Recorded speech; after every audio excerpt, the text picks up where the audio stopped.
Right. Means you're doing something right. Yeah, that thumbnail I made in 5 minutes. That was pretty funny, actually. I really love... I think remasters have their place, but I really love the preservation of the original models. Like, I'm fine with them running those models in 4K, but like things like the Grand Theft Auto remake where they like changed how people look, or even the Halo 1 and Halo 2 remake where they changed how people look. I prefer to run the original models in just better performance. There's like that original charm. Right. Here. I'm fine with like fixing the frame rate and the performance-based things, but a texture pack tends to lack the original art style, and there are actually examples of that in Halo 1, the remake that they did, where they changed the lighting because they were no longer restricted by console restrictions, which looked nice as being like graphically nuanced. In doing that, like there was Bungie created an art style and those encounters that was based on the performance of the lighting engine. So there were places that were dim that had they create a certain like ambiance that is lost in the remakes. Okay, gotcha. There are many good guns. It's hard to pick a favorite. Dang, it must be later in the level. There's a part where you can get dual... Oh, here you go. Dual-wielding SMGs. Okay, nice. We got a battle rifle. We're gonna dual-wield. I think I need an NPC. Oh, I can just open the door myself. I hope I find it. There's a part in this level where voice actors for Red versus Blue do a bit. Oh. Bungie takes good care of their games. I think Destiny has been a good example of that. Destiny post Activision owners. Yeah. It was pretty rough when it was a for-profit model. The SMG is very like, it's not a meta gun. It's not good, because when it's good, it's overpowered. Because it's low range, it burns ammo, and it's low damage. Okay. And it's slow reload. So it's only good if you're right up to the enemy, you have one enemy, and you have two. Except for grunts. Right. But with that said, yes, there's a Green Day cover of some Green Day song, where they go, "I'm dual wielding my SMGs," and that's something me and my friends used to watch. You gotta be kidding me! What Okay, these are voice actors from Red versus Blue. Okay. Do I sound like a brute to you? Well, you could be held prisoner by brutes. If I was held prisoner by brutes and knew I the think password, the one you just forced me to tell you inside the password door and open is the door for them. voice actor of Church. Okay. Okay, well now I'm definitely not gonna open the door. But I don't know for sure. Well, why don't you go ask your brute buddies then? Halo more like hello. Yeah, I love science fiction. All of my papers in college for my film degree were on science fiction Pelicans can't films. launch until the hangar's clear. Down to the fact that like I was in a Hitchcock class and I wrote about the film Vertigo because that's like the closest thing to science fiction Hitchcock has ever released, and it's not even science fiction. It's just someone getting gaslit. Like it's science fiction in the sense that it was like, what if you gaslit someone into believing they had vertigo, Right. like when they were processing trauma for something you were trying to cover up. It's a good film. Yeah. I did write a paper on it if anyone wants me to make a video essay about it. It was about the use of color against narrative themes in Vertigo, which was really interesting, but really boring to write a paper about, because I had to describe what was happening in the scene via paper and then just loop it back. And I don't know, summarizing what happens in a movie is never fun writing. I think that class might actually be my favorite out of it. Aelita, Queen of Mars was a really fun one to watch. What's that? So it was a Soviet propaganda movie about like early silent film sci-fi, where a scientist creates a rocket to go to Mars and meets like the Martians there and brings communism to Oh, Mars and wow. starts a revolution. And Mars. Yeah. So it's like that untouched society. Yeah, thing. yeah, and of course, you know, it's ruled by a capitalist Yeah. monarchy, but visually it's a very cool movie. Uses a lot of themes that you'd find in like old German expressionists. Have you seen Come and See? In terms of Soviet films. No, I haven't, but I've heard that one is really, really good. You should see it, especially as a history this major. way. Okay, we got the drones. Coming out of the vents! I used to call them buggers as a kid, because that's what the Marines called them. But, that's not like the canonical name, they're drones. Well, I guess if it's what the Marines call them, it could be considered canonical. Gotcha. It's in universe. Also, going back to the Great Wall thing, I was right. It was the Qin Dynasty. Chin or Ching? Qin. Did I say Qing before? Yeah. Okay, Qin Dynasty. But yeah, it's about... Trying to figure out where to go now. Oh, there's a door that opens after. Okay. Come and See is about the early occupation of Belarus in World War II. So it does not pull any punches. Yeah, yeah. With full sensitivity, they got screwed. Understood. They got. No, it was It is a well-produced, I'm not going to say good, a well-produced film about the brutalism of Nazis in the early parts of the war. Not to say that there wasn't brutalism Yeah. later. Ammo on set. There shouldn't be ammo on set. There should never be ammo on set. I don't think. I think we need to move past ammo on set.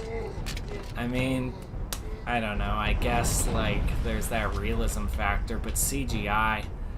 There's so many things we could do with practical effects that we shortcut with CGI that, like, is boring. That I feel like shortcutting live ammo on set for the safety of the actors is, like, not a big ask. Yeah. Okay, I think this is... no, this isn't the hole. I'm about to drop down something that, where it will take me to the skull. Okay. Yeah, no. The Alec Baldwin in this incident, with full sensitivity to the victims, like, you know, like, I don't think there's a reason to have ammo on set, because even following protocol, it's not a non-zero risk. Yeah. I don't think a non-zero risk is worth it for a film of someone getting shot. Okay, so here's the drop down. There we go. And there's the skull. Nice. I know where it is in the next level. Savo Highway. Oh, that's There we funny. go. We got a glitch on stream. I don't think the AI, as I'm talking about AI, I don't think they're checking the radar. I don't think that's how it works. Like, maybe they act a little less more sporadic when I throw it. I don't know. I'm locating me. So they had a bunch of gadgets in this game that did things. So if that had landed on enemies, it would have been like draining their shield. They also did a really good job of putting a lot of flanking routes in this campaign. Like they have this you can go through. It's a nice safe spot. But yeah, you don't fight any elites in this campaign. That's one difference, unless you count elites that are overtaken by the flood. Okay. But that's because the elites are on your side. In the events of Halo 2, the brutes took over. The brutes became more favored by the hierarchs, and because of that, the elites were like the ones that didn't side with humans, that stayed sided with the Covenant, were murdered. Ah. Which draws its own historical equivalencies. I was just listening to an audiobook about this, but there's certainly times in the history of Spain where the long history of Spain and Spain's relationship with the Roman Catholic Church, where different groups were exercised. Yeah. Sorry, I mean omitted. I didn't mean exercise. That's not applicable. But yeah, for the size difference, those are supposed to be like Regular guys. well, Marines, so like Okay. big guys, and Going after the there's thrusters. the scale. Shake them off, Lieutenant. This might be the end of the level. I think it's another holdout. A lot of old FPS games would have holdouts. Well, Destiny still does. A lot of them do. Yeah, yeah. It's like, okay, plug in and defend me while I plug in. I mean, if they were gonna make it realistic, there'd be a lot less firefights, and a lot more avoiding combat, I'd say. In my experience as someone that hasn't served.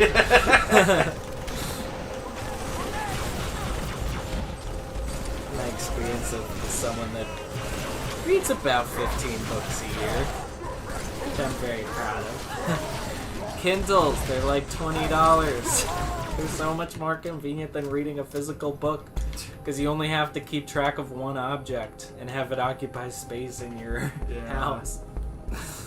Though there is something nice about the texture of a book. I do prefer books, just because my eyes can get kind of strained if I'm trying to read on a screen for like a long period of time. And I struggle academically. I struggle with digital books a lot. Yeah. This area has some cool armor abilities. Oh, that's a don't do that. That was a shortcut. Then I shouldn't have used this so soon. I thought I could just jump over. Books are great. I would always struggle in school with digital books because I think a part of how I would remember things for a test or like cite things was like remembering where in the bindings of the book I would reference the content. Yeah. Like no, if it was, absolutely. and fuck. I had to readjust to like, okay, numerically this is like after page 50. Yeah, yeah. Like, oh, that was a long checkpoint for such a peaceful interlude. Whatever, game. It's interesting that they had a long history, like with the grunt death animations and like the brute death animations with their jetpacks. Oh, the Arbiter just fell in a pit. Gonna clip that. It's funny that they have such a long history of doing ragdolls for jetpack enemies, and they didn't really implement that in multiplayer when you were using a jetpack. Huh. Like, it just immediately stopped and became the same jetpack. Right. Or the same ragdoll. There's my cat. Oh, yeah, your cat's screaming. If we scream back at him, it's likely he'll come here. Oh, I think I'm supposed to get in a pelican that's here now. Gotcha. Text, man! All you have to do is keep meowing at him. He doesn't respond to hello. It's like, he's coming. yeah. That's not by his own. Aw, hey buddy. Hey buddy, Tex is on stream! Woo! Hi Tex! Ooh, yeah, you gonna find your own little corner? He likes to, especially since we're on a blanket, he likes to sit on this couch if he's on a blanket. Yeah. Yeah. Oh yeah, no, there's a TV there. Oh, and he's off.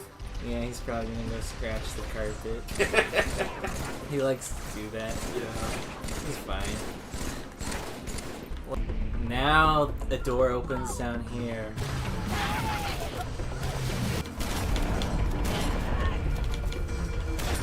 You have the option of just like letting them run around. Mercy is an option. But one thing I like about the nuances of the new Halo games and the new Halo lore is that even though they've dropped like the religious like commentary, and the commentary on religious warfare, they do very much acknowledge the fact that Master Chief is basically an indoctrinated war criminal. Yeah. And that, like, the UNSC is pretty gray in its morality. Which is good, because the UNSC is a walking stereotype in these games. Yeah. Which serves the context of what they're trying to say with these games about religious fanaticism and imperialism.